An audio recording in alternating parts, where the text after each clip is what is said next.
Bonjour, bienvenue dans le dernier épisode de la première saison du podcast d'histoire et maintenant le feu.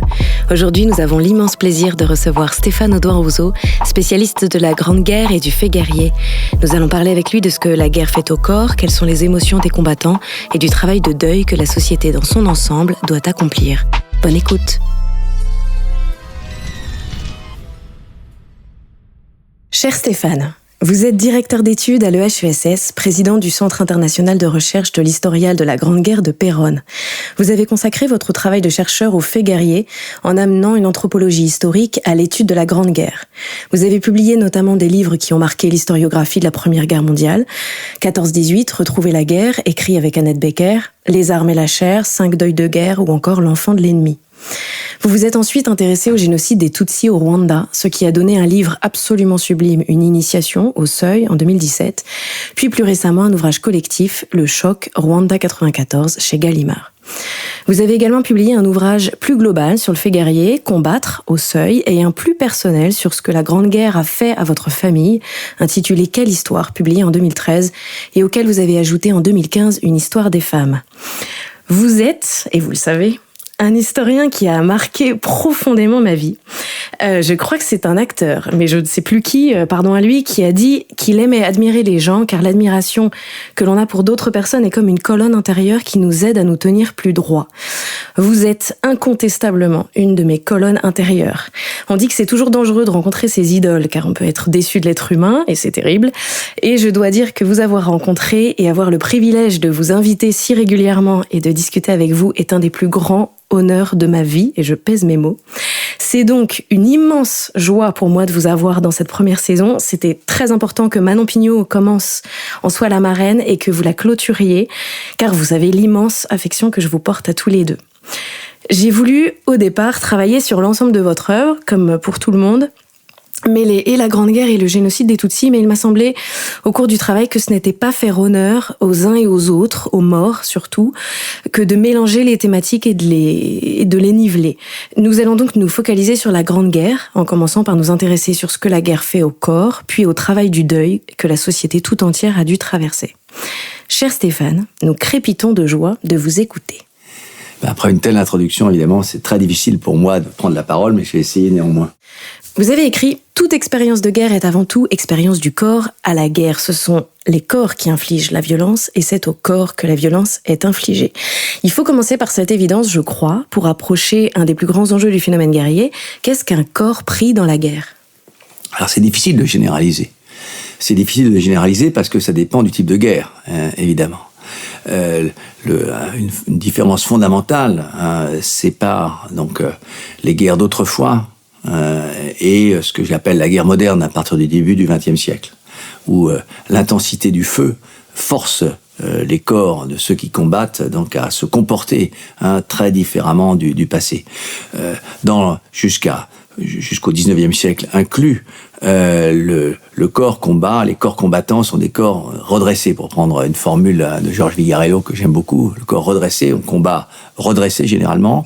D'ailleurs, en particulier pendant les guerres napoléoniennes, par exemple, le type d'arme, l'arme individuelle oblige les soldats, pour pouvoir recharger l'arme, à être debout. Il est très difficile d'être allongé. On ne s'allonge que vraiment dans des cas tout à fait exceptionnels. Wellington fait allonger les carrés anglais à Waterloo, par exemple, pour les protéger du feu, mais c'est une gestuelle tout à fait exceptionnelle. Le corps doit être debout pour des raisons donc techniques, pour des raisons de maniement du groupe, pour des raisons éthiques aussi. On doit infliger le feu et le subir debout.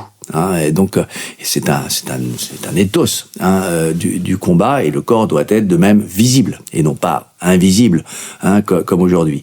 Alors à partir du début du XXe siècle, et le premier moment où ceci se produit, c'est dans la guerre russo-japonaise en fait, en particulier à Mukden en février-mars 1905.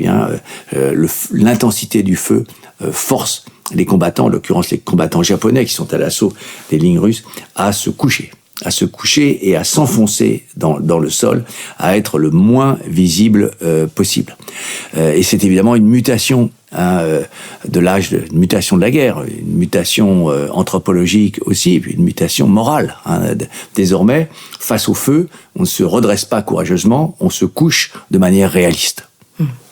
Mais il faudra beaucoup de temps pour que cette mutation s'impose. En 1914 encore, à l'été 14, les officiers en particulier, pris sous le feu très intense de la bataille de la bataille des frontières, croient nécessaire de rester debout alors que leurs hommes se couchent pour donner l'exemple à ces hommes. Et beaucoup, un très grand nombre, sont tués de cette manière parce qu'ils pensent que c'est de cette manière qu'il s'agit de se comporter et que leur statut d'officier les oblige à se comporter. Alors, donc le corps, d'abord, c'est ça. C'est un corps, donc évidemment, qui a besoin, à partir du XXe siècle, a besoin de se protéger d'un feu devenu extraordinairement meurtrier, extraordinairement intense. Mais c'est aussi un corps habillé, habillé pour la guerre. Habillé pour le combat. L'uniforme, c'est quoi? C'est un habit pour le combat, qui projette sur l'adversaire ce qu'on veut lui faire, le danger qu'on le représente pour lui. C'est un corps armé, évidemment. C'est un corps armé de manière évidemment très différente selon le temps, mais c'est aussi évidemment un corps souffrant. Il n'y a pas d'épreuve corporelle plus fatigante que la guerre, enfin que le combat en particulier, mais pas seulement. Il y a tout ce qui entoure le combat, comme la marche par exemple, la course, etc. Il faut, si on voulait le comprendre, il faudrait peut-être se référer aux sportifs de haut niveau, par exemple. Et encore, l'épuisement physique de ceux qui combattent et épuisement psychique aussi. Cet épuisement est extrême. Le corps au combat, c'est un corps épuisé, terrorisé, éventuellement un corps blessé, éventuellement évidemment blessé mortellement. Et donc c'est là que ce destin du corps à la guerre, du corps combattant en particulier, confirme tout à fait ce que dit Alain Corbin, qui dit le corps est une fiction. Entre le corps ordinaire, si je puis dire, et le corps au combat, ce sont en fait des corps entièrement différents et des expériences corporelles entièrement différentes. Il y a une évidence qu'il faut rappeler, c'est que le corps n'est pas immuable. À travers les époques, nos corps changent. Vous vous en êtes rendu compte en essayant notamment des uniformes de la Première Guerre mondiale dans lesquels vous ne rentriez pas. Comment sont les corps des soldats de la Grande Guerre ? En fait, c'est très difficile de faire comprendre que le corps humain n'est pas le même selon les époques. Et que même à court rayon de distance temporelle, le corps change énormément. Ce qui, d'ailleurs, tend à nous faire perdre de vue cette évidence, pourtant, c'est le cinéma. Le cinéma qui, notamment dans le film historique, on est bien obligé de prendre des acteurs ayant nos corps, si je puis dire. Mais ces corps ne sont pas ceux du passé. Des grands réalisateurs comme Bertrand Tavernier, dans ses films historiques, le savaient très bien, qui cherchaient sans pouvoir toujours le trouver exactement, qui cherchaient des corps qui soient des corps crédibles pour un passé donné. Vous imaginez la difficulté quand il s'agissait du XVIe siècle, par exemple, et avec des corps contemporains complètement différents. D'abord, et si on compare avec les corps du début du XXe siècle, donc à 100 ans de distance seulement, ce sont des corps d'abord nettement plus petits que les nôtres. Les silhouettes sont beaucoup plus trapues. C'est plutôt des hommes de moins d'1m70. Seuls, souvent les officiers de milieux plus privilégiés, ayant travaillé plus tard, ont des corps qui se situent entre 1m70 et 1m80. Mais dans les classes populaires, ce sont des corps de gens qui ont été moins bien nourris, qui ont travaillé très tôt, qui sont des corps donc de petite taille. La largeur des épaules est différente aussi. Les épaules sont beaucoup plus tombantes, beaucoup plus étroites. Mais si on regarde la répartition des masses musculaires sur le corps, les quelques images que l'on peut avoir, par exemple, de soldats qui se déshabillent, et on est frappé par quoi? On est frappé par la musculature des jambes. Des jambes inouïes, des jambes qui peuvent donner l'impression d'haltérophiles. Ces hommes, je parle des soldats, bien sûr, ces hommes étaient capables de faire des marches d'une longueur inouïe, avec 30 kilos sur le dos, d'armement, le sac, plus le vêtement, la musette, enfin bon. Et de ce point de vue, leur performance corporelle, pour faire référence à ce que pourraient faire aujourd'hui peut-être des forces spéciales extraordinairement entraînées. Or, je parle ici de performance corporelle de simples paysans, donc entraînés à la marche bien avant leur service militaire, où la marche était vraiment une obligation quotidienne. Et la marche tous les jours, la marche longue, et pas forcément la marche d'ailleurs avec des chaussures de cuir. Et les pratiques motrices aussi de ces corps combattants du début du siècle étaient tout à fait donc différentes des nôtres. Par exemple, ces soldats capables de marcher tous les jours, les soldats de l'aile droite de l'armée allemande pendant le plan Schlieffen, par exemple, qui traversent toute la Belgique pour tomber sur l'armée française, donc aux frontières entre la France et la Belgique, ces soldats capables d'une performance physique dans leur déplacement absolument extraordinaire, l'immense majorité aurait été incapable de traverser une rivière à la nage. Ils se seraient noyés tous les uns après les autres. Et là, on voit à quel point il faut qu'on fasse un effort pour comprendre que leurs corps n'étaient pas nos corps. Et c'est un effort d'adaptation constant, si on veut ne pas en fait tomber dans le plus grave péché d'un historien, qui est l'anachronisme.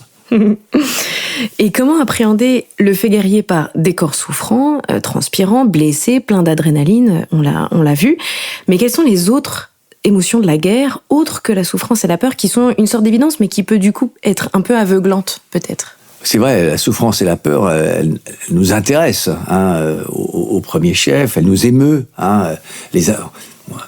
Les affects des combattants nous émeuvent. Encore aujourd'hui, heureusement d'ailleurs qu'ils nous émeuvent. Quand on en a la trace écrite en particulier. Et effectivement, ces affects très puissants, très spectaculaires en quelque sorte. Songeons par exemple à la terreur des combattants avant la sortie de tranchée pour un assaut, par exemple. C'est une terreur indicible, évidemment. Cet écran des affects les plus puissants nous empêche peut-être d'en voir d'autres. Mais il y a aussi, par exemple, la colère.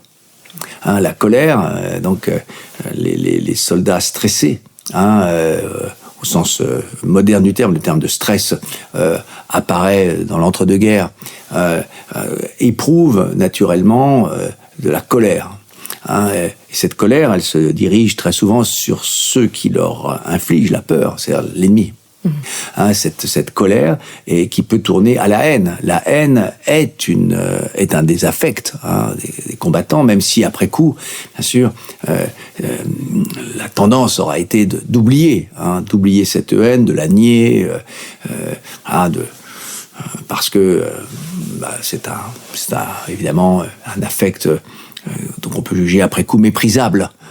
Et surtout dans une perspective évidemment de pacifiste, de réconciliation avec l'ennemi d'hier, qui a été vraiment la perspective des années 20 et encore plus des années 30. Mais la haine existe, j'en suis persuadé. C'est un affect finalement extrêmement, une émotion extraordinairement simple quand on a un adversaire devant soi dont l'objectif est de vous tuer. Et puis mais il y en a d'autres. Il y a la joie par exemple. La joie incroyable de vivre après un danger immense qui fait que on supporte à ce moment-là, les soldats s'en rendent compte d'ailleurs, on supporte de manière étonnante la mort des camarades par exemple, la mort ou la blessure très grave des camarades, même si ce sont des camarades dont on est très proche, soi-même on est vivant.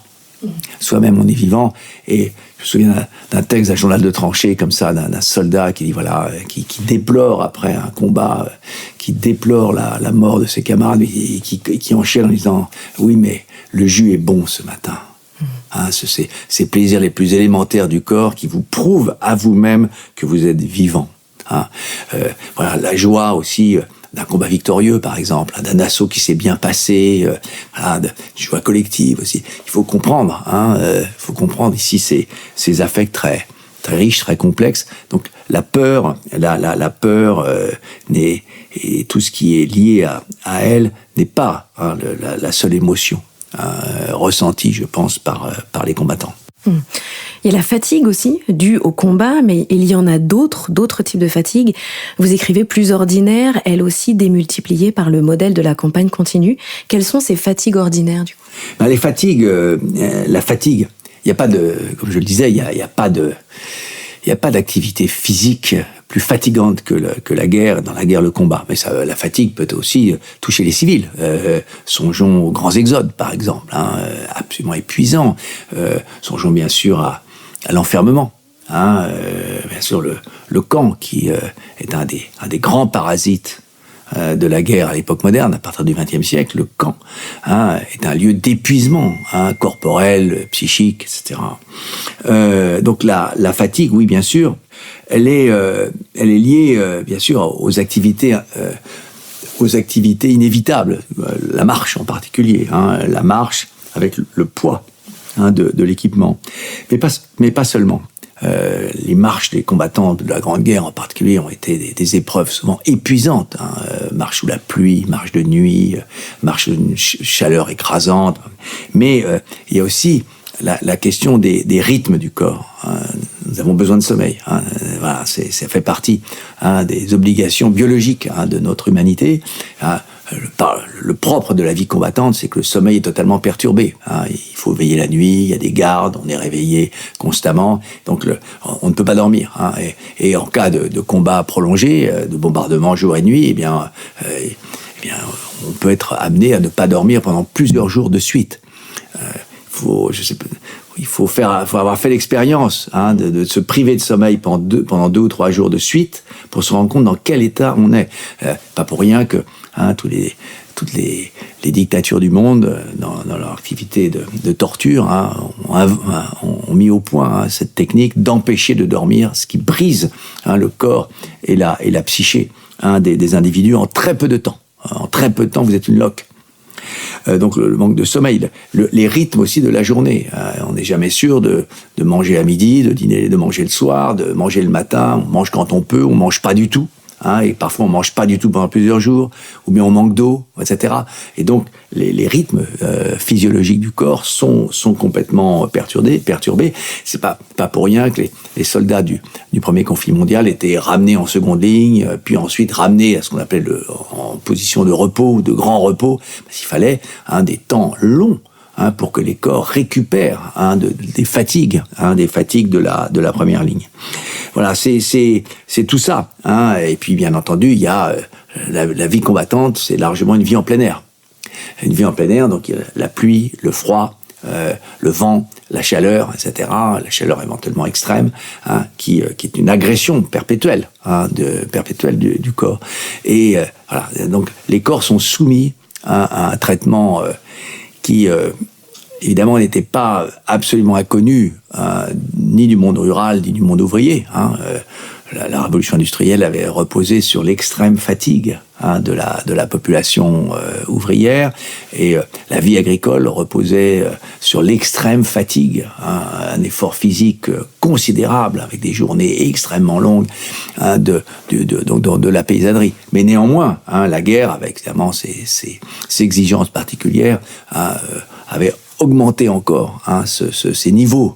Ces niveaux de fatigue physique, et bien entendu également de fatigue morale, de fatigue psychologique, ça va de soi. Et vous écrivez dans cette sorte de prison à ciel ouvert qu'étaient les positions creusées dans le sol, les soldats tentaient de lutter contre un ennui suffocant. Comment cet ennui joue dans leur temporalité de guerre ? Alors oui, l'ennui. Il faudrait surtout pas s'imaginer que les soldats de la Grande Guerre passent leur temps à combattre. Le combat est très rare, très rare. Heureusement pour eux. Mais néanmoins, quand il se produit, c'est évidemment, ça détermine un avant et un après, même si on y a survécu. L'épreuve du combat est une épreuve évidemment d'une extrême importance de ce point de vue. Quelques minutes de cette intensité, évidemment, ont plus de poids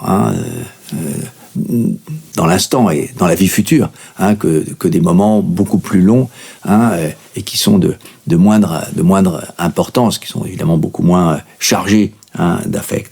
Il me semble que l'ennui, oui, est le propre de la guerre de position.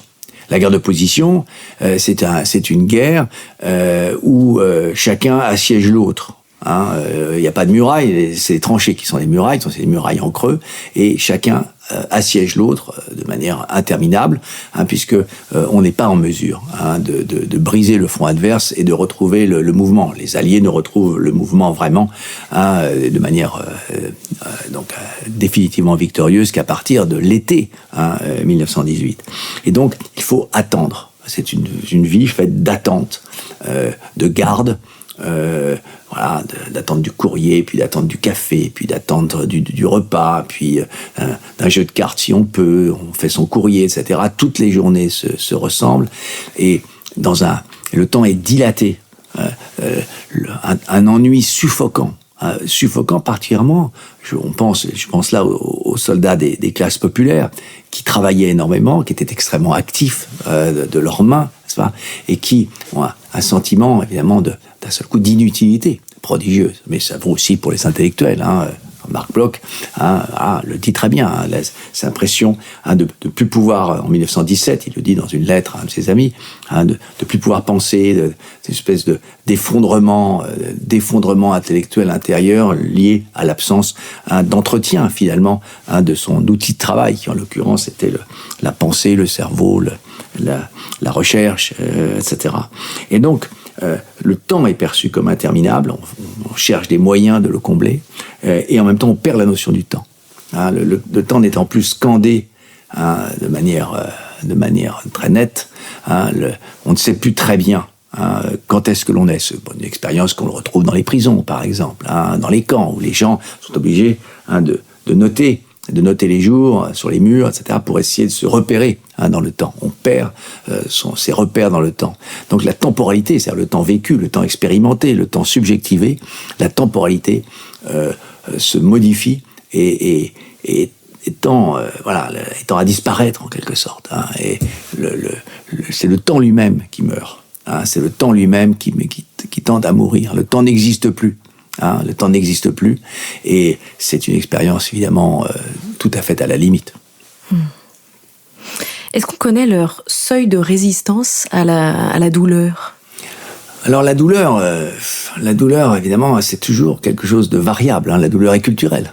La douleur est culturelle. Les seuils de douleur, les lieux de douleur, les lieux où une douleur est jugée comme intolérable, d'autres où elle peut être tolérée, évidemment c'est toujours, évidemment, c'est un objet historique, et qui est sensible évidemment au passage du temps. Songeons, pour faire un petit saut en arrière, songeons bien sûr aux soldats des armées napoléoniennes, opérés, quand on pouvait le faire, opérés sur place, sur le champ de bataille, amputés sans anesthésie, par des chirurgiens capables, donc en très peu de temps, car la vitesse d'exécution faisait partie de l'art, en très peu de temps, de couper un bras, de couper une jambe, en 2 minutes, 3 minutes, et ceci sans anesthésie. Est-ce qu'on s'imagine ce que ça pouvait vouloir dire? Avec la Grande Guerre, évidemment, les choses ont changé, mais néanmoins, ce que l'on voit, c'est des soldats extraordinairement durs au mal, comme on le dirait peut-être aujourd'hui. J'avais été très frappé autrefois de lire un témoignage très dur d'un aspirant médecin qui s'appelait Lucien Laby. Donc j'avais préfacé le carnet de guerre, et qui est un médecin des postes de secours, des premiers, un jeune médecin du premier niveau de la chaîne de soins, qui reçoit vraiment lors des combats, qui reçoit vraiment les premiers blessés, avant qu'on les expédie vers l'arrière pour être pris en charge donc dans des structures hospitalières. Et Laby est témoin comme ça de soldats dont par exemple un soldat dont une jambe est pratiquement coupée, et qui prend son couteau de poche. Tous les soldats avaient un petit couteau, notamment les paysans. On ne pouvait pas survivre au fond sans un petit couteau. Et avec leur petit couteau, termine l'amputation. Il faut s'imaginer, outre la douleur physique, il faut s'imaginer évidemment la douleur psychique. Il se débarrasse du morceau qui est déjà à moitié amputés. Ce sont des gestes qui ne sont plus, qui déjà pour un médecin comme Lucien Labie, qui fait partie bien sûr des élites sociales, est inouï. Mais pour nous aujourd'hui, c'est presque inimaginable. Donc les seuils de douleur sont évidemment, ils sont plus les nôtres. Ne sont plus les nôtres. Voilà, c'est la dureté au mal du monde paysan, du monde ouvrier, où on voit peu de médecins, voire pas du tout, et où on supporte des douleurs conjoncturelles ou bien des douleurs de longue durée, dans le long terme, sans se plaindre, ou en supportant tout ça, en les supportant tout simplement. Et dans une certaine mesure, on pourrait dire que ces soldats blessés, par exemple, avaient probablement, on pourrait dire, ça paraît choquant de le dire, mais je vais le dire quand même, au fond, ont moins mal en 14-18 que nous n'aurions mal, nous, à leur place. Ça, je crois qu'il faut essayer de comprendre et de dire. Et dans les hôpitaux, de même. Ces soldats supportent des hospitalisations de plusieurs mois, de plusieurs années, avec des douleurs incroyables tous les jours pour refaire le pansement qui peut prendre plusieurs heures, etc. C'est un océan de souffrance corporelle qui, évidemment, dans le contexte qui est le nôtre aujourd'hui, n'est plus envisageable. Vous avez écrit « La violence corporelle devient une violence visuelle » et je voulais qu'on parle des sens. À quoi les sens des combattants sont-ils confrontés pendant les attaques et dans la vie des tranchées ? Oui, la vie combattante est une agression permanente des sens. Je crois qu'il faut le comprendre. Il y a évidemment la violence visuelle, elle est très importante. Je pense en particulier à la vue de l'atteinte à la barrière anatomique. Sur soi-même ou sur les autres. Et dans ce moment-là, les autres, c'est soi. Le soldat, le ventre ouvert, un visage complètement détruit, un bras coupé. Cette violence visuelle, elle est évidemment extrême. Mais d'autres sens sont agressés. Le toucher, par exemple. Le toucher, la projection de partie du corps de l'autre sur soi-même. Puisque les projectiles en 14-18, donc non seulement portent atteinte à la barrière anatomique comme jamais auparavant, mais projettent des dents, projettent des morceaux de chair, du sang, de la cervelle, des boyaux sur ceux d'à côté. Avec toute l'horreur que peut représenter ce contact tactile. Donc il y a le toucher de ce point de vue est évidemment très très important. D'autres touchés, marcher par inadvertance sur un corps, par exemple, qui est une expérience très fréquente à la guerre. Et puis bien sûr il y a l'expérience olfactive. Alors c'est Alain Corbin, encore lui, qui dit que l'odeur, c'est le sens qui plonge le plus profondément en nous. Et en particulier, une chose qui a... Alors, le monde des tranchées est un monde d'odeurs ignobles. Bien sûr, l'odeur d'excréments, de pourriture, surtout en été, de nourriture gâtée, etc. Mais c'est aussi, bien sûr, l'odeur de la mort. La décomposition des corps humains, qui est une odeur, semble-t-il, extraordinairement spécifique, qui est une agression olfactive extrême, particulièrement insupportable pour les combattants. Et quand les corps sont dans le no man's land, accrochés pendant des semaines, voire des mois au barbelé, et que les effluves atteignent les lignes poussées par le vent, c'est une agression vraiment extrême. Et puis il y a le son, bien sûr, le son. Le monde des tranchées, c'est un monde bruyant, constamment bruyant. Il y a toujours des canons qui tirent.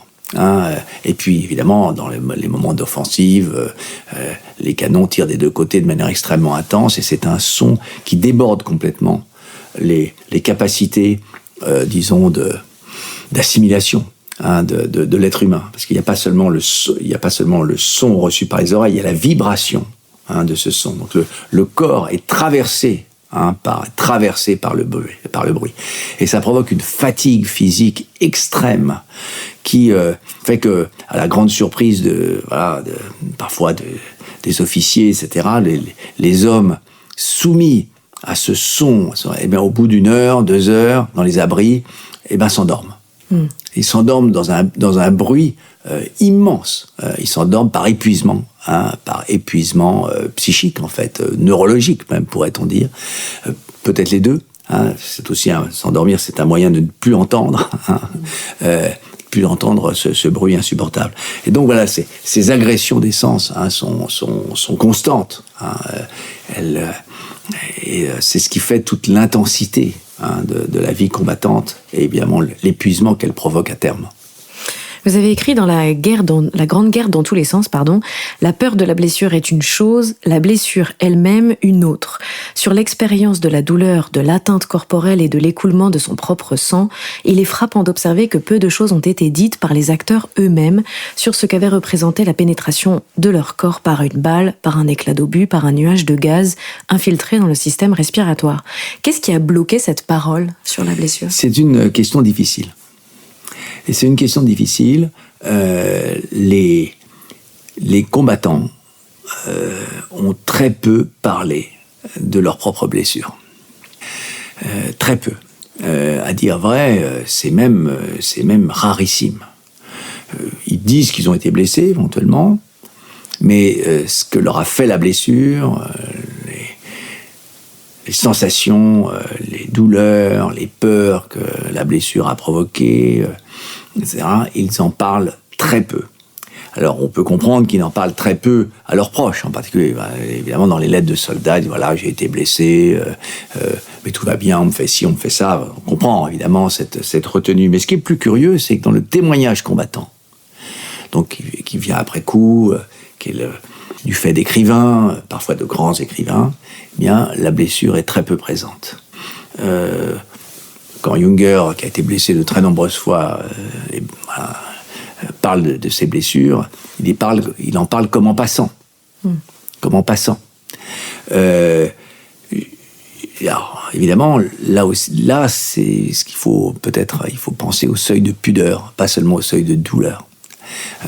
Les hommes de ce temps ne racontent pas leur corps comme nous racontons le nôtre. Ça, c'est ce qu'il faut comprendre. Il n'y a pas seulement la différence des corps, il y a la différence de la relation à notre corps et la capacité que nous avons à le dire, à le raconter, à l'exhiber, à le montrer, etc., etc. Je ne connais qu'un écrivain français qui a dit dans le détail ce qu'avait été la blessure, c'est Blaise Cendrars. Non pas dans La main coupée, mais dans un texte court qui s'appelle « J'ai saigné », où Cendrars donc, décrit par le menu toutes les sensations par lesquelles il est passé quand son bras droit a été coupé, et la douleur extrême et la douleur presque hallucinée qui le saisit en même temps que la terreur, puisque dès qu'il bouge, le sang gicle par la plaie malgré le pansement. Genevoix dit quelque chose aussi. Quand il est touché en 1915 par plusieurs balles à l'épaule qui le rendront invalide d'un de ses bras, dit quelque chose de la sensation de ces balles qui pénètrent à plusieurs reprises et de sa perte de contact en quelque sorte avec le réel. Il ne comprend pas ce qui lui arrive. Mais c'est vraiment des notations extrêmement rares. Et donc nous manquons, je crois, en historien du corps, par exemple, ou en anthropologie historique du corps, nous manquons d'un corpus, en fait, suffisamment étoffé. Comparons d'un corpus suffisamment étoffé sur un point comme celui-là. Si on veut comparer, par exemple, quand on pense au nombre de gueules cassées de la Grande Guerre, pas un seul n'a dit ce qu'avait été à la fois le calvaire de la blessure, la peur, la terreur, etc., tout le processus d'hospitalisation, des opérations à répétition, extrêmement longue, de toutes les tentatives de récupérer la mâchoire, une respiration libre, etc., etc. Et puis ensuite, qu'est-ce que ça a été? Bien sûr que l'interaction sociale avec un visage détruit. Ils n'ont rien dit. Alors que si on regarde par exemple Philippe Lançon, qui a été un livre qui a eu un grand succès, le Lambeau, on s'aperçoit que un journaliste comme Philippe Lançon aujourd'hui, pour sa blessure au visage dans l'attentat Charlie Hebdo, peut écrire un très gros livre, entièrement centré sur la blessure, les opérations, la récupération, toutes les difficultés fonctionnelles qu'il ressent, le rapport à son chirurgien, etc. Et on voit ici qu'un siècle a passé entre le silence expérientiel de ceux qui avaient perdu leur visage pendant la Grande Guerre et l'expression, la monstration. On pourrait peut-être parler de monstration expérientielle d'un blessé comme Philippe Lançon dans l'attentat de Charlie Hebdo. Il y a les blessures physiques, évidemment, et il y a aussi les blessures psychiques subies par les soldats, mais pas uniquement. Vous racontez que Pierre Bazin, le grand-père de votre femme, faisait des cauchemars proches de l'hallucination, qui lui faisaient croire que son lit tournait sur lui-même.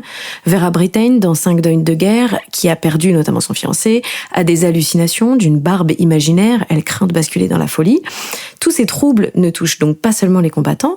Quels sont les troubles les plus fréquents et que disent-ils des traces et des restes de la guerre dans les corps? Les troubles psychiques liés à la guerre, à sa violence, au combat en particulier, ces troubles psychiques sont une réalité très ancienne historiquement. Ces troubles sont attestés dans les sources de la Grèce antique, par exemple, même si ce n'est pas les mêmes troubles, mais ils sont bien là. Il est parfaitement clair que les Grecs connaissaient donc les troubles psychiques liés à la violence de bataille. Ce qui ne veut pas dire que ce soit tout le temps la même chose, justement. Tout au contraire, ce qui est frappant avec la Grande Guerre, c'est qu'on atteint donc des troubles psychiques dont si on les aborde par les traces somatiques qu'ils laissent, ces traces somatiques n'ont jamais été aussi spectaculaires qu'en 14-18. En particulier, ces troubles inouïs, pour lesquels les médecins se demandaient s'il n'y avait pas simulation, évidemment.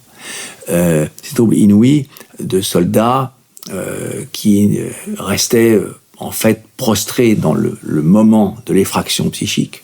Par exemple, ils s'étaient pliés en deux pour éviter une explosion d'obus, et sans qu'il y ait aucun dégât neurologique, ils ne pouvaient plus se relever. Ils ne pouvaient plus se redresser. Ils restaient pliés en deux. Ou alors ils ne pouvaient plus s'asseoir, ils ne pouvaient plus marcher. Ils étaient agités de tremblements permanents, etc.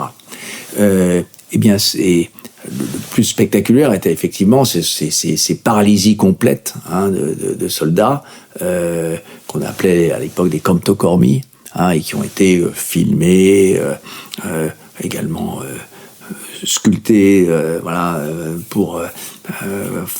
en statuettes permettant aux médecins d'avoir des exemples en quelque sorte permanents, notamment pour leurs cours, je suppose, auprès de leurs élèves.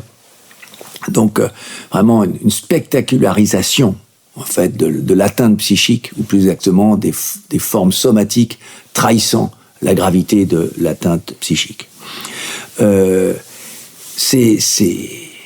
Ce phénomène, au fond, est lié, bien sûr, à l'impossibilité de symboliser l'expérience traumatique. Elle ne peut pas être symbolisée, donc la psyché le refuse, et donc l'expérience revient en permanence ou s'installe, en quelque sorte, sans qu'on puisse éliminer l'effraction qui agit en permanence à la fois sur la psyché et sur le corps. Donc le corps somatise en quelque sorte en permanence.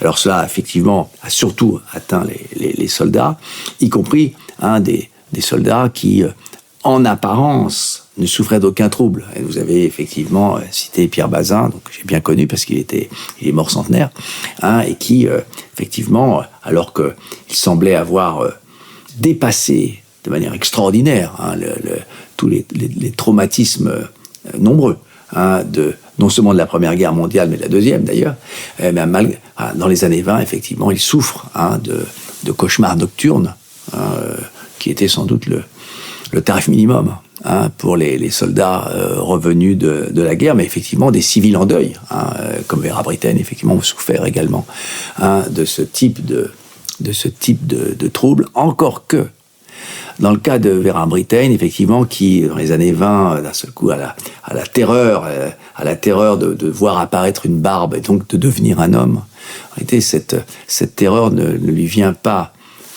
immédiatement après la succession des deuils, de la mort de son frère, de son fiancé, de tous les camarades, de ses camarades d'Oxford, puisqu'elle était jeune étudiante à Oxford au début de la guerre, mais de la mort d'une femme. C'est la mort d'une femme de tuberculose, si je me souviens bien, qui provoque et c'est un trouble qui révèle plutôt son homosexualité latente, que le deuil de guerre, le deuil et de la perte des hommes à la guerre. Donc tout est toujours, évidemment, toujours compliqué. Et il y a d'autres corps qui ont une grande incidence sur ceux des soldats. Ce sont ceux des animaux, notamment des chevaux, par leur vie quotidienne avec eux, évidemment, mais aussi et surtout par leur mort. Comment les combattants ont-ils pensé leur propre corps face à cette autre corporéité qu'étaient les chevaux? Alors les chevaux, c'est très important. D'abord parce que, bien sûr, il faut le rappeler, l'armée de 14-18 est une armée encore très largement hippomobile. Bien sûr, les chevaux, les chevaux ont été mobilisés en même temps que les hommes, dans les fermes, partout. On a mobilisé les chevaux. Et le cheval, d'un point de vue anthropologique, c'est, surtout à cette époque, si je puis dire, la créature la plus anthropomorphique du règne animal. Si vous prenez Buffon, le cheval arrive en premier. Alors que le singe, qui paraît beaucoup plus anthropomorphique, est un double trop grinçant de l'homme. Le cheval, c'est la créature noble par excellence, et le vocabulaire trahit cet anthropomorphisme. Le cheval n'a pas une gueule, il a une bouche. Il n'a pas des pattes, il a des jambes. Et voilà, quand on est face à lui, sa bouche et la main de l'homme, et caresser la bouche du cheval à sa hauteur, le cheval qui, en fait, quand il est face à vous, est un bipède. Donc le cheval, c'est une créature d'une extrême importance. Au XIXe siècle, perdre son cheval à la guerre ou non, c'est un moment qui est un moment terrible. Et il reste beaucoup de cela.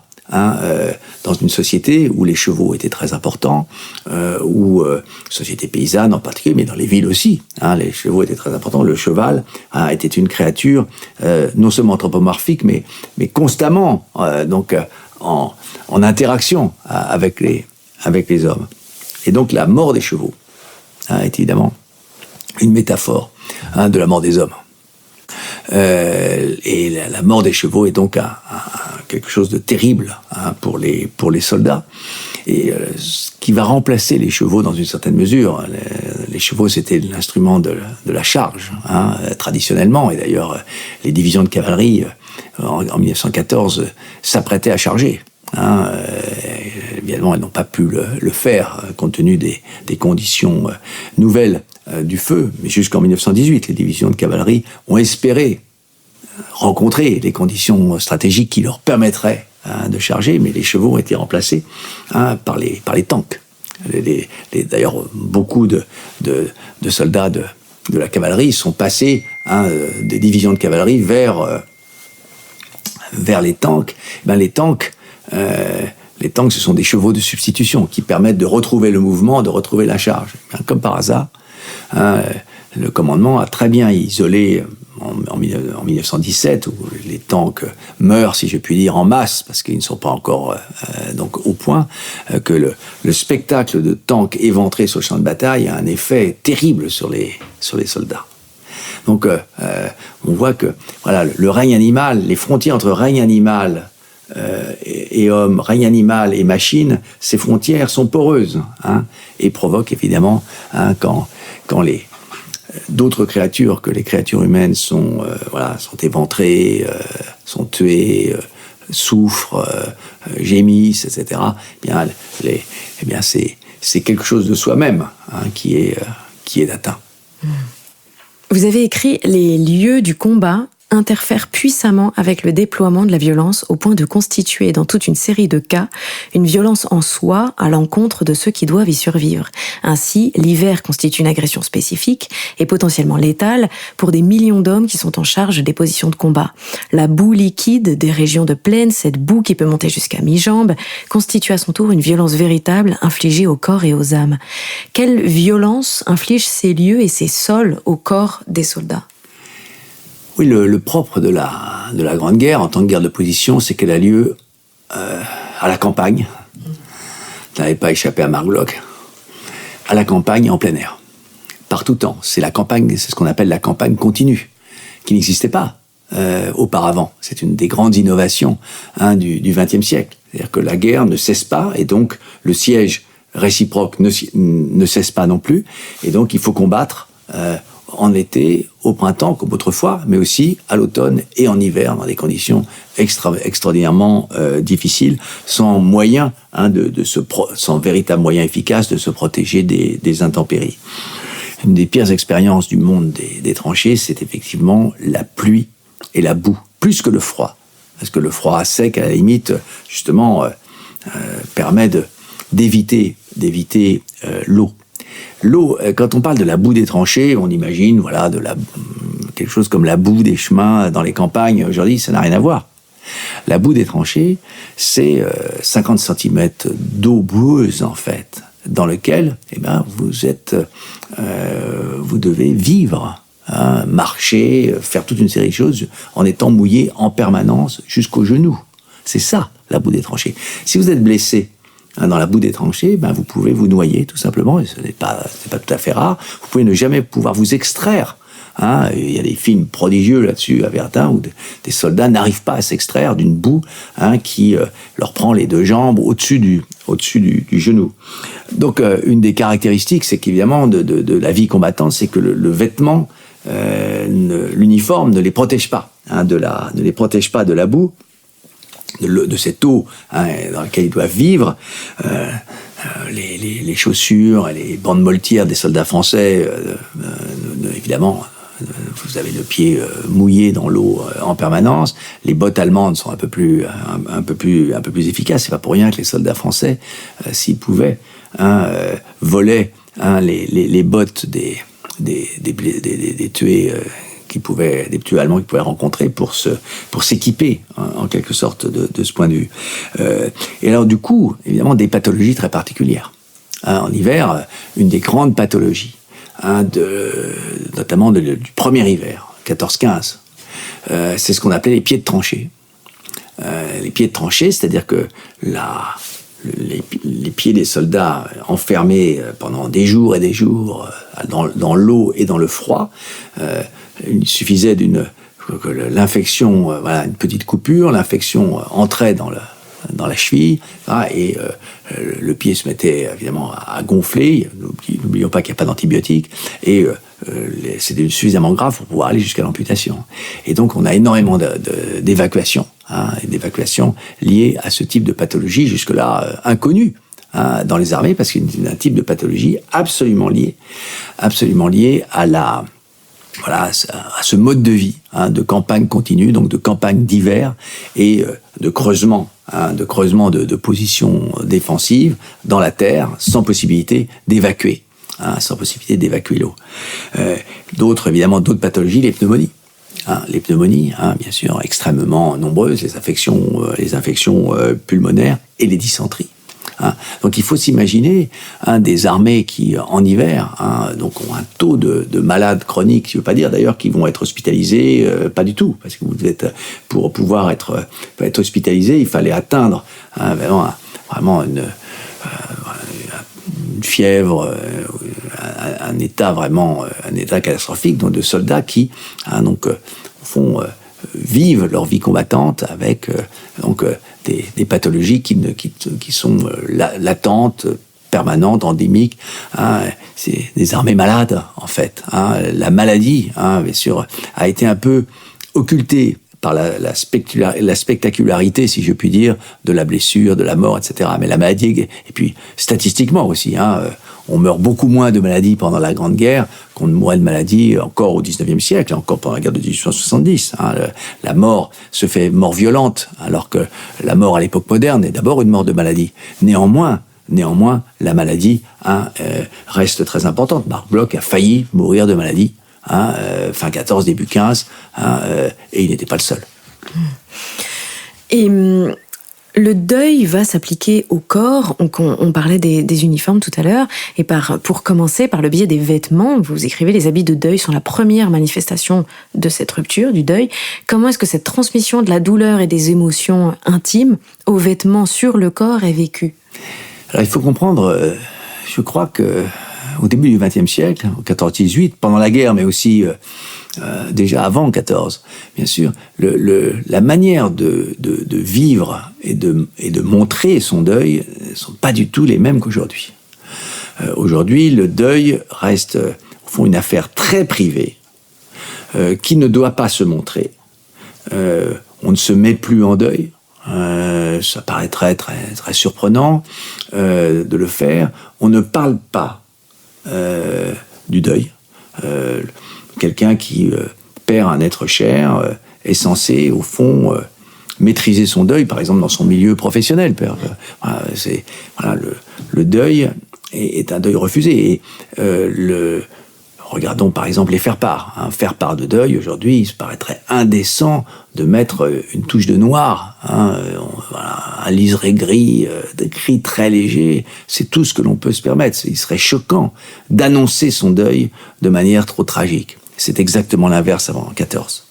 Le deuil, au contraire, est annoncé, montré, et ça se voit dans le papier à lettres, par exemple, que l'on adopte, et les enveloppes aussi que l'on adopte.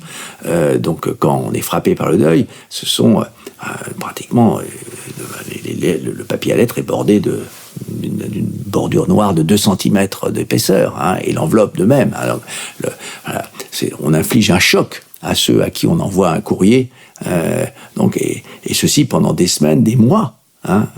On inflige le choc de son propre deuil. Et il en est de même pour les vêtements. Dans la bourgeoisie en particulier, où on pouvait s'offrir le luxe de changer de garde-robe pour les hommes et encore plus pour les femmes.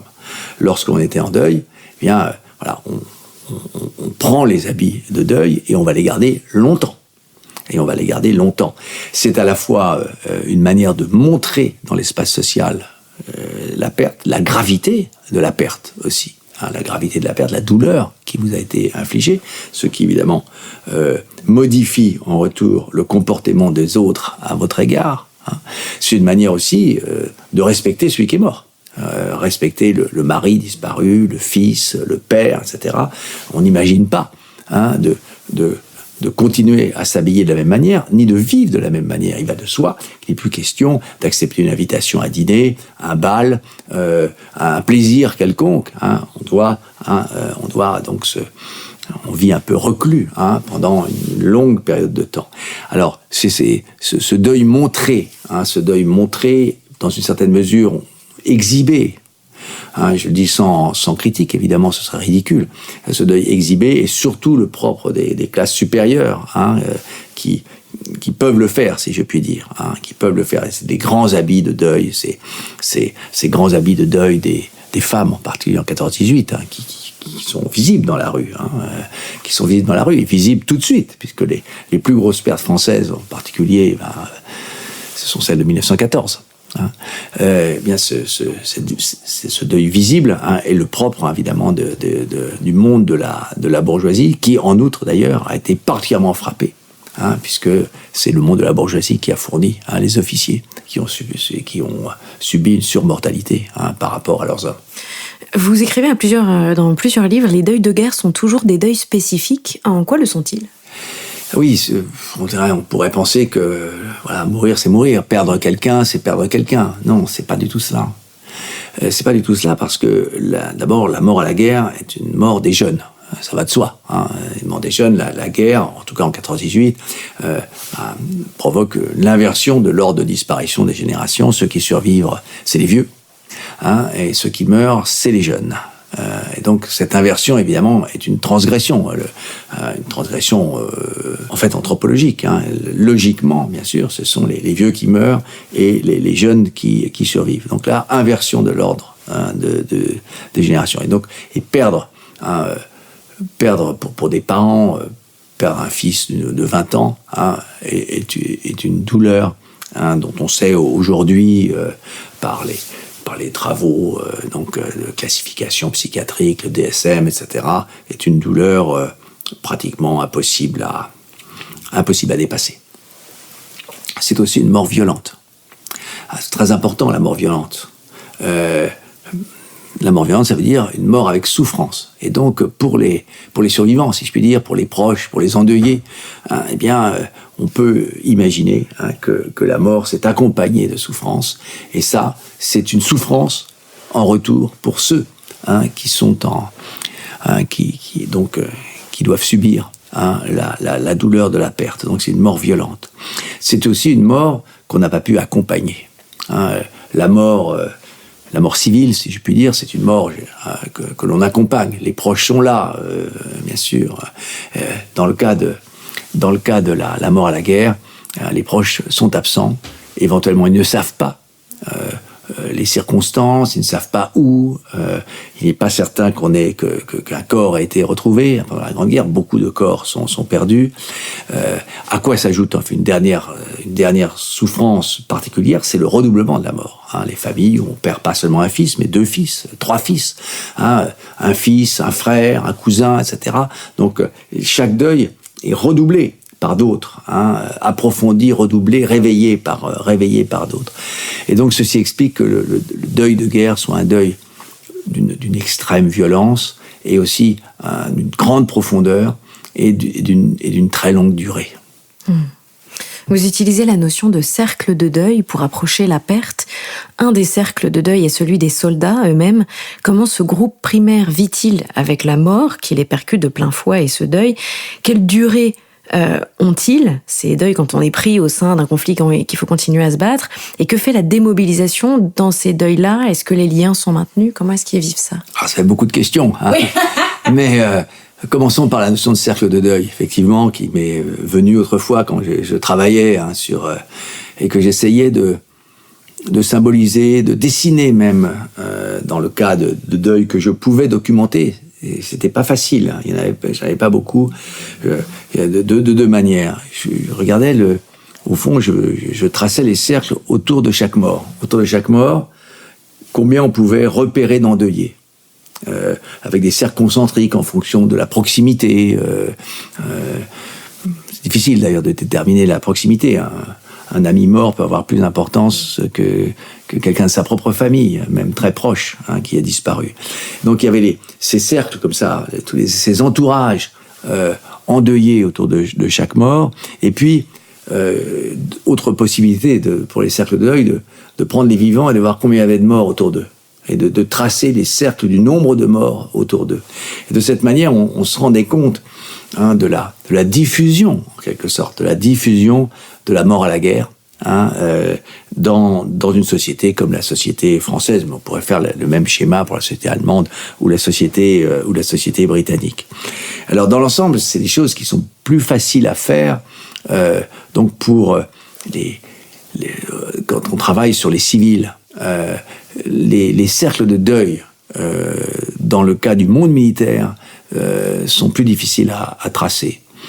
Ils sont plus difficiles à tracer car, peut-être aussi pour une raison difficile à dire, c'est une certaine forme d'indifférence à la mort dans le monde combattant. La mort est tellement présente, elle vous menace tellement vous-même, que, la mort des camarades, aussi dure soit-elle sur le moment, est souvent vite dépassée par d'abord tout simplement le plaisir qu'on a soi-même d'être encore vivant. C'est terrible à dire, mais cet égoïsme fondamental qui est vraiment lié à notre existence biologique, fondamentalement, et l'importance qu'on y attache naturellement. Néanmoins, on voit par exemple, si vous prenez quelqu'un comme Genevoix a perdu en 1915 quelqu'un qui était devenu un ami très proche. Genevoix, le normalien, est devenu très ami avec un Saint-Cyrien, un jeune Saint-Cyrien qui s'appelait Porchon et qui est tué. Et Genevoix a été bouleversé par cette mort et jusqu'à la fin, Genevoix a évoqué, jusqu'à la fin de sa vie, Genevoix a évoqué cette mort de Porchon, a dédicacé ses livres à Porchon. C'est vraiment un moment, voilà, ça a été un tournant capital dans sa vie, dans sa vie de jeune officier. Voilà sans doute ce que l'on peut dire. La démobilisation, surtout, a empêché sans doute le deuil combattant, le deuil de combattants pour d'autres combattants, de se manifester beaucoup. Néanmoins, il me semble que dans les cercles d'anciens combattants des années 20 et 30, l'importance qu'a la présence chaque 11 novembre au monument aux morts, etc., de toute cette sociabilité, il y a quelque chose comme un hommage rendu à ceux qui sont morts. Mais un hommage souvent finalement non dit, un hommage relativement caché. Voilà, comment les combattants de 14-18 sont revenus avec dans leur cœur telle ou telle figure de camarade, eh bien je crois qu'on ne peut pas vraiment le dire. Et comment se vit justement, vous avez commencé à en parler, la succession des deuils, parce qu'ils n'ont parfois pas le temps de se remettre d'une perte que d'autres surgissent. Et vous l'aviez évoqué tout à l'heure, Vera Brittain par exemple, elle, à l'exception de son père, elle perd quasiment tous les hommes de son entourage. C'est cette question du deuil redoublé, du deuil redoublé à la guerre. On le voit sur les monuments aux morts, on voit parfois 3 fois le nom d'une même famille. On se souvient aussi de cela. C'est le propre, évidemment, des classes supérieures, entre guillemets, en 14-18, qui sont particulièrement touchées. Cette réponse du général Castelnau à Clémenceau, lui demandant « Général, que ferez-vous après la guerre ?» Après la guerre, Monsieur le Président du Conseil, je pleurerai mes fils. Voilà, ces deuils redoublés qui ont vraiment, à chaque fois que j'en ai capté, si je puis dire, que je les ai rencontrés, on sent des familles complètement brisées. On peut être brisé, bien sûr, par un seul deuil, mais ces deuils redoublés ont vraiment anéanti des familles complètes. Les ont anéantis biologiquement, souvent, mais les ont anéantis aussi psychiquement et moralement. Ce sont vraiment des moments, des expériences, qu'on le retrouve dans une certaine mesure lors du Second Conflit mondial, bien sûr, mais qui sont ensuite disparus. Qui sont disparus en tout cas jusqu'à maintenant, disparus de notre univers guerrier. Mais elles ont été très présentes pendant la Grande Guerre. Comment, maintenant, ce qui est très difficile, c'est d'entrer dans l'intimité des deuils. On voit ces deuils. Parfois, on a des journaux intimes très peu nombreux qui disent le deuil, la souffrance, l'angoisse, etc. Mais ils sont très rares. Et de même que les soldats ont peu dit la blessure, il me semble que les civils qui ont perdu les leurs, les civils ont peu dit la douleur morale. Certains y sont parvenus ou s'y sont essayés, mais nous n'avons pas, je ne crois pas, nous n'avons pas un corpus étendu de sources qui nous permettrait de monter en généralité, comme on dit en sciences sociales. Il y a un document que vous aimez particulièrement, c'est le livre de Jane Catulle-Mendès qui s'appelle « La prière sur l'enfant mort », dans lequel elle raconte la perte de son jeune fils Prémice et tout son combat pour aller chercher son corps et le réinhumer. Vous écrivez, c'est un rare témoignage sur une des expériences les plus banales et les moins dites de la vie à l'arrière en 14-18, l'attente. Une attente qui est ralentissement du temps, Donc il y a l'attente sur les champs de bataille, on l'a vu, l'ennui, et cette attente à l'arrière des nouvelles notamment. Que devient ce temps de l'attente pour les familles ? Alors oui, c'est un texte qui a été imprimé. Jeanne Catulle-Mendès était l'épouse du poète Catulle-Mendès, et elle fait ce texte après la mort de son fils Primis, un nom typiquement parnassien, donc en 1917. C'est un texte de 1921, la prière sur l'enfant mort, qu'elle imprime à compte d'auteur chez Le Maire, et qu'elle distribue visiblement à ses amis. Et c'est notamment la première partie du livre, la seconde qui est l'éloge de son fils, est plus difficile à lire, mais la première qui porte sur l'attente d'abord, dont elle ne nous épargne rien. Et ensuite, bien sûr, la douleur du choc, puis l'immense effort qu'elle fournit pour aller rechercher le corps là où il est et le ramener dans un cimetière provisoire, c'est un texte inouï, et dont je ne connais pas d'autre exemple. Et elle dit ceci, et qui commence son livre: « C'est le 8 mai 1917, un mardi. Il est à peu près 10 heures du matin. Depuis 16 jours, je suis sans nouvelles. Heure par heure, je me les rappelle, ces 16 jours d'attente, ces jours d'une autre existence, d'un autre monde, ces jours où je ne savais pas encore, où j'approchais de savoir, où la lumière diminuait en moi affreusement, jusqu'à l'horreur brusque, par quoi tout est noir. D'abord, je n'ai pas été inquiète, pas plus qu'à tous les instants de cette époque innommable où, sous l'apparence de vivre, l'être entier n'était qu'une angoisse refoulée. Depuis presque 3 ans de guerre, jamais je n'avais laissé frôler mon esprit d'une ombre menaçant Primis. Je m'étais penché sur des centaines de blessés lamentables, sur de pauvres petits agonisants. Jamais je n'avais pensé que Primis pût être un jour pareil à l'un d'eux. On ne consent pas à concevoir l'intolérable. Rien ne pouvait l'atteindre. J'écartais le doute comme un sacrilège. Douter, c'eût été approcher le malheur de lui. Douter, c'est déjà consentir. Et pendant 1 semaine, je n'ai pas été inquiète. Presque jusqu'à la fin, j'ai voulu croire que je ne l'étais pas. J'ai imposé à l'inquiétude de ne pas monter jusqu'à ma conscience. Je ressassais des choses logiques. Il fait partie d'une batterie volante, souvent déplacée. Son courrier arrive toujours très irrégulièrement. Quelquefois, pas de lettres pendant 5, 6, 8 jours. D'autres fois, 7, 8 lettres ensemble. Puis, en cette période d'offensive, rien ne parvient du front pour personne. Je m'obligeais à ne savoir que cela.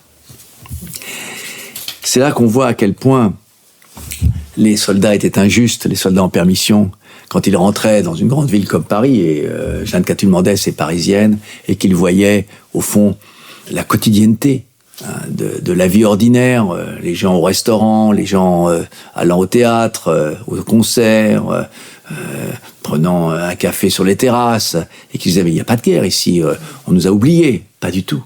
En réalité, on le voit très bien à travers ce texte, Jeanne Catulle-Mendès, au fond, pendant 3 ans, puis son fils était un jeune engagé volontaire de 17 ans, pendant 3 ans, au fond, s'est forcé à vivre normalement, à refuser, à songer à l'éventualité de la blessure et de la mort, et son comportement, sa vie sociale, était absolument, sans doute, identique à la vie de temps de paix. Et en réalité, le temps de guerre avait remplacé chez elle le temps de paix, et la caractéristique de ce temps de guerre, c'était l'angoisse, une angoisse de mort, une angoisse de disparition,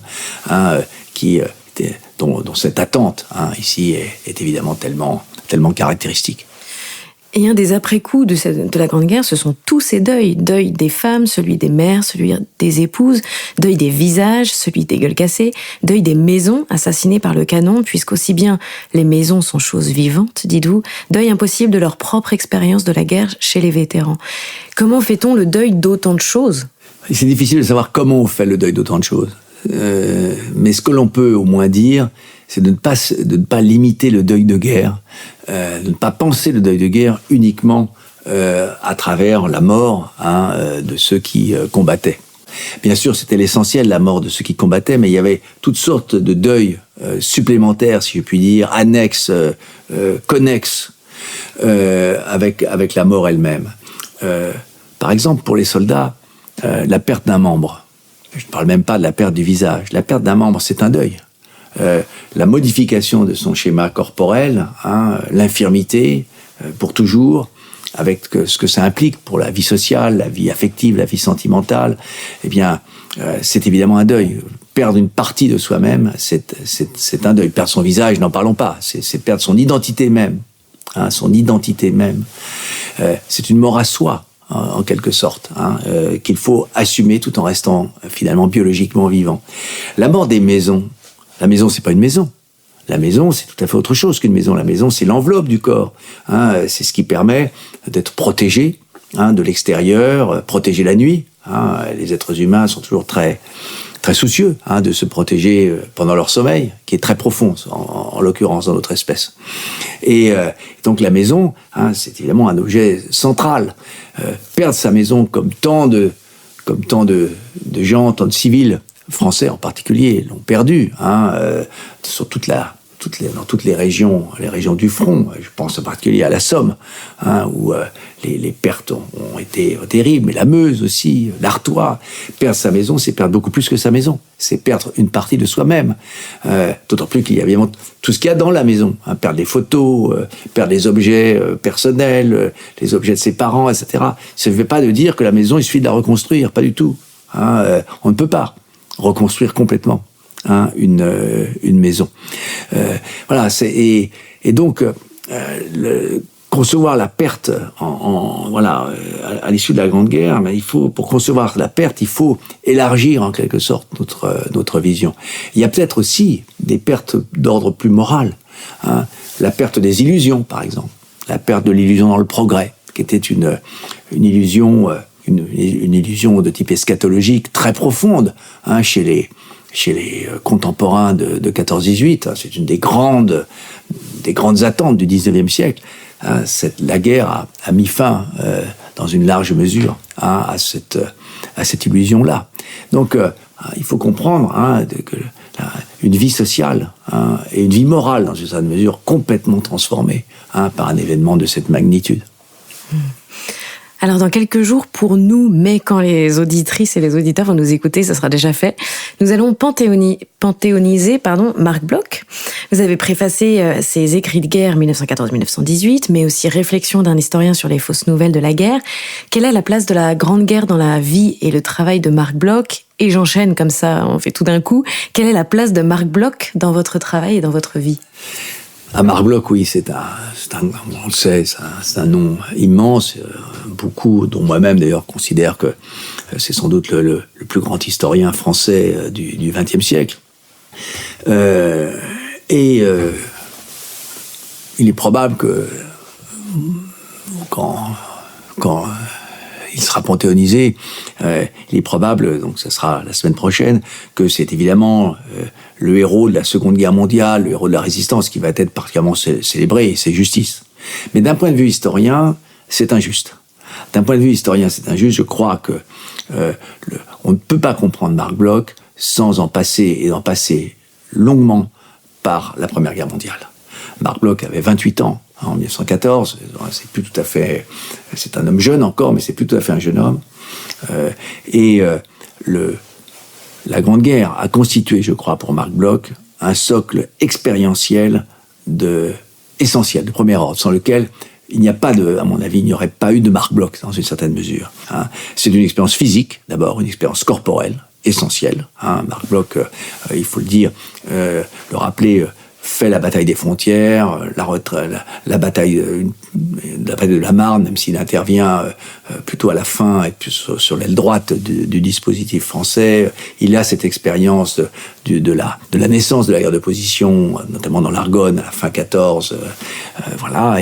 Et ensuite, sa progression dans les grades fait qu'il est parti d'un grade de sous-officier pour finir capitaine. Donc il a vraiment une expérience très large, finalement, une expérience très large du front français. C'est une expérience physique, corporelle, et c'est très important pour Marc Bloch. Marc Bloch n'est pas un pur intellectuel. Marc Bloch, et son fils me l'avait rappelé d'ailleurs, parce que j'ai connu Étienne Bloch, qui a tant fait pour l'œuvre pour la réédition, la connaissance de l'œuvre de son père, rappelait l'importance pour Marc Bloch de la corporéité, des plaisirs du corps, du repos du corps, etc. Donc une expérience physique, une expérience sociale aussi, une expérience sociale, une expérience des humbles, qui n'auraient jamais rencontré autrement, lui-même de milieu bourgeois, normalien, agrégé d'histoire, enseignant dans le secondaire d'abord, avant d'enseigner dans le supérieur. Bon, voilà, l'expérience des humbles, des paysans, des marchands de vin, des ouvriers, etc. Une expérience au quotidien, et une expérience proche. En tant que sergent, il est très près d'eux. Cette expérience sociale, elle a été évidemment essentielle. C'est une expérience évidemment psychique aussi, l'expérience de la peur. Marc Bloch ne la dissimule pas. L'expérience de l'épuisement, l'expérience du découragement. Voilà, c'est une expérience psychique. Et puis, c'est une expérience intellectuelle. Marc Bloch a ce talent particulier ou ce génie d'avoir pu, au fond, métaboliser toute expérience, son expérience de guerre, dans une activité intellectuelle d'autant plus spectaculaire qu'il ne peut pas travailler, bien sûr, pendant la Grande Guerre. Pendant la Grande Guerre, sur son carnet de route, il recopie chaque année le futur plan de sa thèse et ce qu'il lui reste à faire. Donc, ce qui montre très bien qu'il ne peut pratiquement rien faire à part lire quelques livres, mais c'est vraiment très, très, très peu de choses. Mais Marc Bloch a transformé, je disais métabolisé tout à l'heure, son expérience de guerre en expérience intellectuelle. Avec, en particulier, me semble-t-il, dans son travail sur les fausses nouvelles. Alors, deux choses. En fait, il y a son fameux article de 1921, qui est en fait paru en 1922 dans la revue de synthèse sur les fausses nouvelles, réflexion d'un historien sur les fausses nouvelles de guerre, qui est un article de génie. Il faut le dire, cet article de génie, c'est rare en histoire, mais il aura fallu 70 ans à l'historiographie de la Première Guerre mondiale pour, au fond, le redécouvrir et l'utiliser de nouveau, notamment pour relire le phénomène des atrocités allemandes de la Grande Guerre. Et je suis fier de dire que voilà, c'est cette équipe du Centre de recherche de l'histoire de la Grande Guerre qui, en grande partie, a fait ce travail de redécouverte et ensuite, bien sûr, d'élargissement. Mais les rois thaumaturges, qui paraissent en 1924, dont le projet est annoncé par Marc Bloch dès 1919, sort de la même matrice. Les rois thaumaturges, c'est la fausse nouvelle de la thaumaturgie royale à l'époque médiévale et jusqu'au XIXe siècle, puisque Charles X touche une dernière fois les écrouelles avec la fameuse phrase « Dieu te touche », le roi te touche, Dieu te guérit.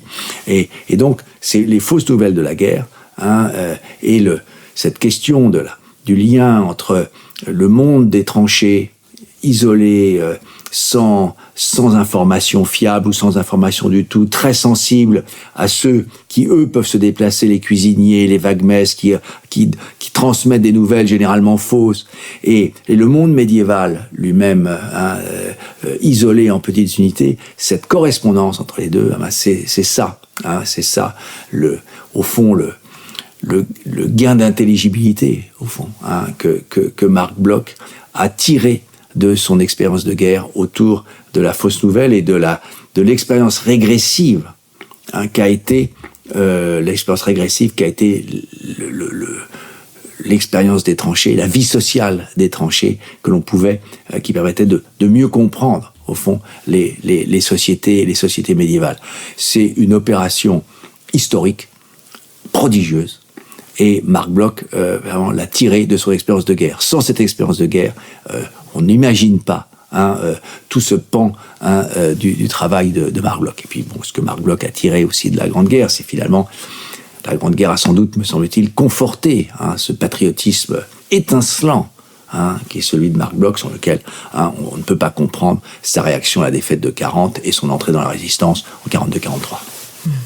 Et la place de Marc Bloch dans votre vie, que vous l'aviez. La place de Marc Bloch. Vous avez essayé de m'avoir, oui, la place de Marc Bloch. Voilà, je crois que ce qui m'aura prodigieusement intéressé chez Marc Bloch, c'est son anthropologie historique du combat.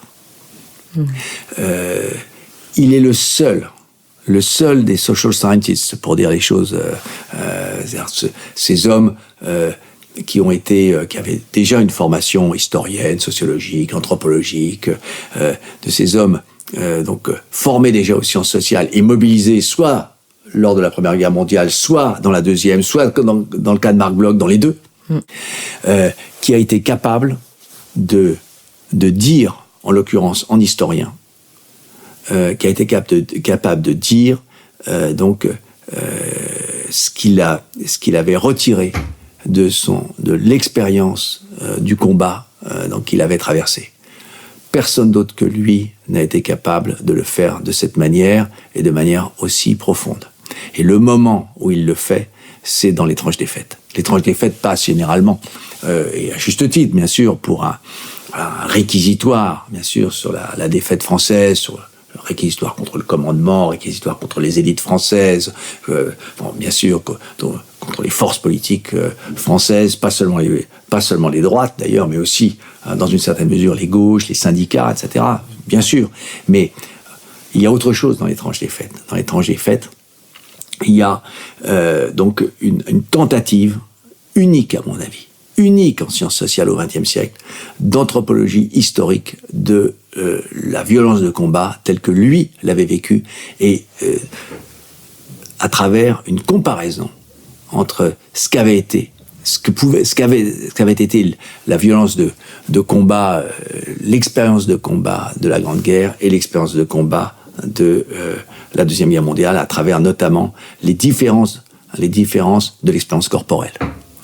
Ça, il n'y a pas d'autres exemples à ma connaissance, et compte tenu de mes propres travaux d'anthropologie historique de la violence de guerre, évidemment, le travail de Marc Bloch m'a été d'une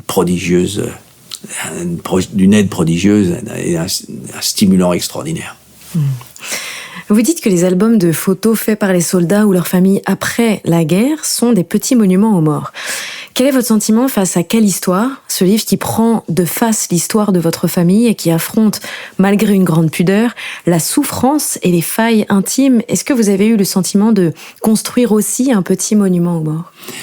Oui, c'est indiscutable. C'est un monument aux morts de papier, mais il y a en fait un seul mort. C'est un monument aux morts qui s'adresse à mon père. Et donc, je pense à travers ce texte, qui n'est pas complaisant, je pense à lui avoir rendu justice, en quelque sorte. Je lui ai rendu justice en lui disant que je l'avais compris. Je pensais l'avoir compris mieux qu'il ne s'était compris lui-même, hélas. Et à travers ce monument aux morts, au singulier, au fond, je lui ai dit ce que j'avais à lui dire, je n'avais pas pu lui dire de son vivant. Vous avez enregistré avec Pierre Bazin toute une série de questions, et vous êtes d'ailleurs assez sévère avec les questions que vous lui aviez posées. Qu'est-ce que vous lui demanderiez aujourd'hui? Eh bien, ça va peut-être vous surprendre comme réponse, mais je crois que je lui demanderai rien. Ah ouais? Je pense que je me tairai et que je brancherai un magnétophone, bien sûr, je brancherai un enregistreur, et je le laisserai tout simplement me dire ce qu'il a à me dire. Et j'éviterai de lui demander de me confirmer ce que je sais déjà. Ce qui était le grand défaut de cette interview de jeune historien. J'ai toujours été un très mauvais interrogateur en histoire orale, je le sais très bien. Mais là, vraiment, quand j'ai retrouvé cet enregistrement des années 80, j'ai été vraiment désolé de m'écouter.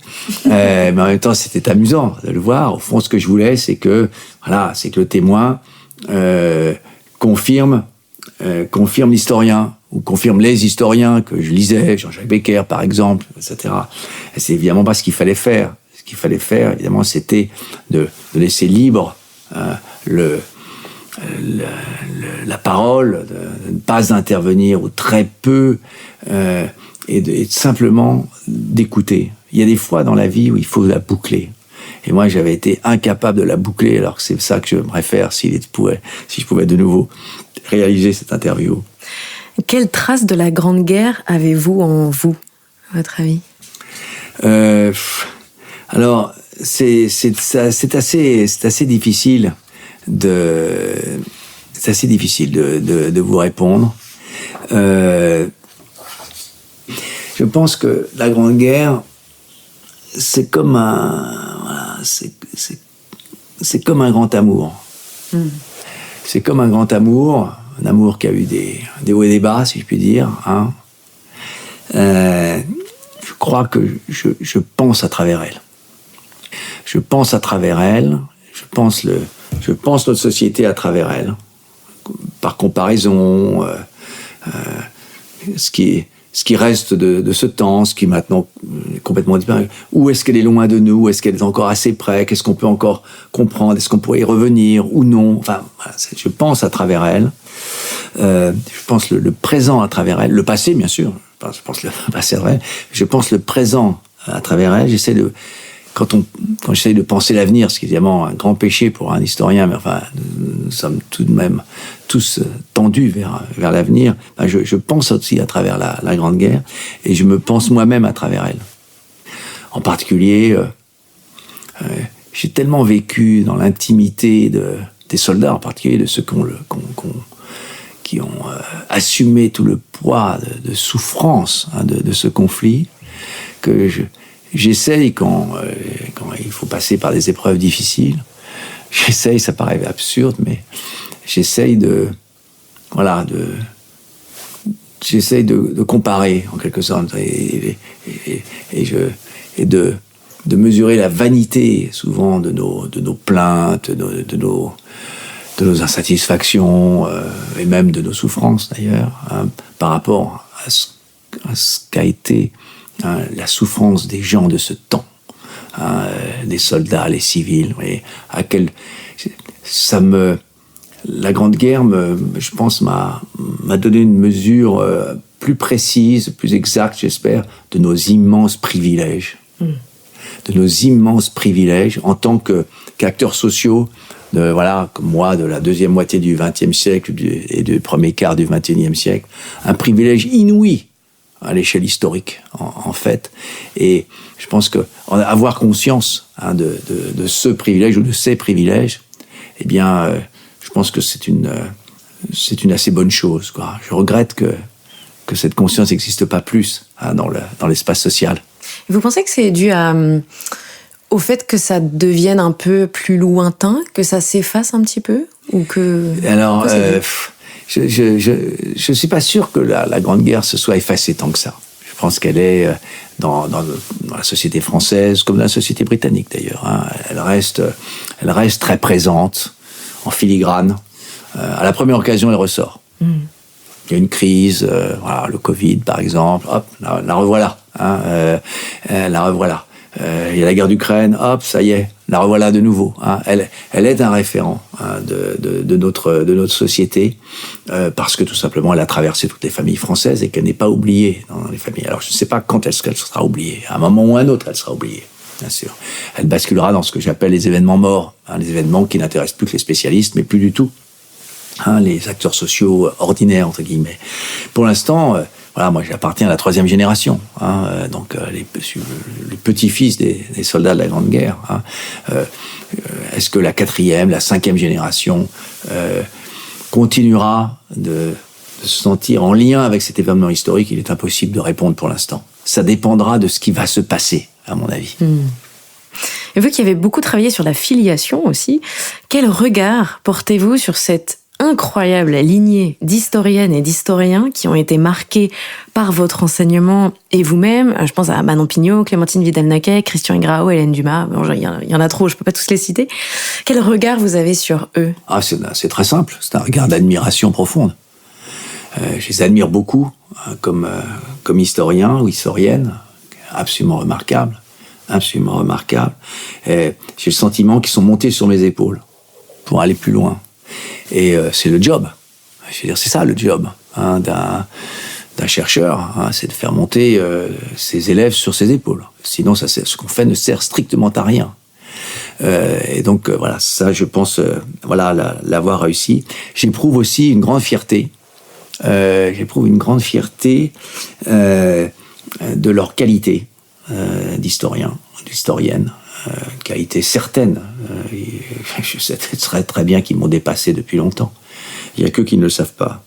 Leur qualité intrinsèque, donc dans la discipline. Mais j'éprouve une grande fierté que je m'attribue un peu, celle-là, de leur bonne entente.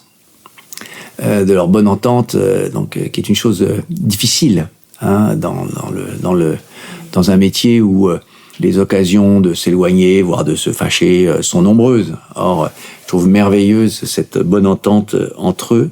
Et je suis encore plus fier de leur amitié persistante avec moi. Ouais, là où tant de chercheurs, de chercheuses sont, bien sûr, c'est normal d'ailleurs, sans doute, s'éloignent de celui, de celle qui les a dirigés, voire ont besoin de s'en éloigner ou de rompre avec lui ou avec elle de manière ou d'une autre. Ceci ne s'est jamais produit, et c'est jamais produit, je pense, ne se produira pas. Il est trop tard maintenant. Et c'est évidemment, leur présence, en quelque sorte, est un trésor dans ma vie, je le sais très bien. Pour finir, Stéphane, pourquoi faites-vous de l'histoire ? Je suis sûr que l'histoire, pour moi, aura été un amour passionné, parfois dévorant. Je crois que je suis reconnaissant à l'histoire, dont pourtant, je ne pense pas que la discipline suffise toujours, suffise toujours en tout. J'ai cru longtemps que l'histoire suffisait à tout. C'est évidemment absurde. Maintenant, je sais que c'est pas le cas, mais l'histoire m'aura, je pense, donné à comprendre ce que les autres ne comprennent pas. Ou comprennent difficilement, ou refusent de comprendre. L'histoire, pour moi, c'est comprendre, ou en tout cas tenter de comprendre, ou avoir l'impression de comprendre. Évidemment, je ne voudrais pas avoir l'air trop arrogant. Comprendre ce que les autres ne comprennent pas. Et c'est un sentiment de privilège inouï de voir un peu plus loin, un peu plus profondément, un peu plus justement, ou de voir tout court. L'histoire m'a donné, ou j'ai l'impression qu'elle m'a donné, évidemment, c'est peut-être une impression fausse, mais que l'histoire m'a donné une intelligence des choses, des gens, des situations que d'autres n'ont pas. Et ça n'a pas de prix. Et que vous fait l'histoire, ou que vous a fait l'histoire ? Cela. Elle m'a permis à la fois de regarder, de ne jamais me lasser de regarder, d'être toujours dans la passion du regard, surtout sur les choses les plus infimes comme les plus générales, les plus globales. C'est ça en fait mon père avait un très bon œil, mais c'était plus un œil d'artiste, un œil d'écrivain, un œil de mais l'histoire, je pense, m'a donné un œil.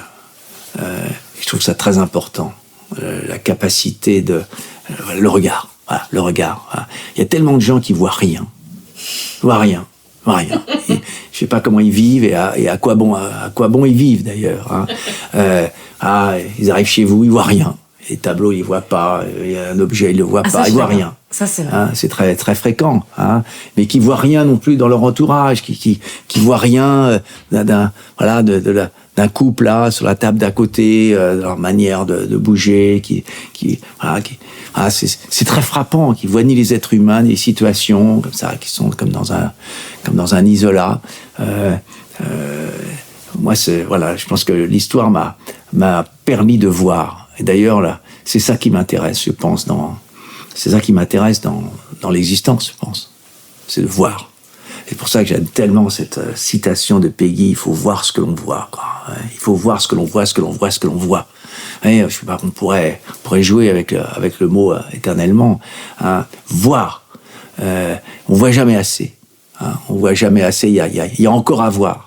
Il y a encore à voir, il y a toujours à voir plus profondément, plus à travers, etc. C'est ça au fond, et je pense que l'histoire m'a forgé ce regard, quoi. m'a poussé à la voir, à le développer, peut-être à trop compter sur lui dans une certaine mesure. Je suis persuadé de voir mieux que les autres. C'est vraiment très arrogant de ma part. Et enfin, quel feu brûle en vous ? Oui, ce feu du regard, ce feu de regard. Parmi ce parce que j'aime voir, parce qu'il ne s'agit pas d'aimer. Il se trouve que je crois beaucoup au mal dans le mal en nous, le mal dans la société, le mal dans les relations internationales, le mal. Le mal, je pense, existe beaucoup. C'est pas une notion de science sociale, elle est même totalement interdite en sciences sociales. Mais enfin, voilà, on n'est pas forcé de faire tout le temps des sciences sociales et tout le temps de l'histoire. Je crois beaucoup au mal. Et voir le mal en face, je pense que c'est une chose qui m'aura finalement extraordinairement retenu, quoi. J'aurais peut-être passé mon temps à essayer de voir le mal en face, bien en face. Et je trouve que c'est extrêmement important de ne pas se payer de mots. Je hais l'optimisme béat et dégoulinant, cette confiance que les gens ont dans l'avenir, dans les autres, tout ça est extraordinairement dangereux, en fait. Je pense qu'il faut regarder le mal en face, et à travers mon travail, puisque finalement je n'ai fait que ça, moi, je me suis occupé je suis l'homme d'un seul sujet, moi, la guerre, le massacre, la cruauté, le génocide. Je n'ai jamais rien fait d'autre. Je suis incapable de faire autre chose. Je pense que j'ai passé mon temps à regarder le mal en face. Voilà, je suis pas sûr qu'il m'ait pas échappé à plusieurs reprises, et même je suis sûr, même sûr de l'inverse, à certains moments il m'a échappé, mais enfin globalement j'ai l'impression de l'avoir serré de près, en tout cas du plus près que je pouvais. Voilà ce que je peux vous dire. Merci infiniment, Stéphane. C'est moi qui vous remercie.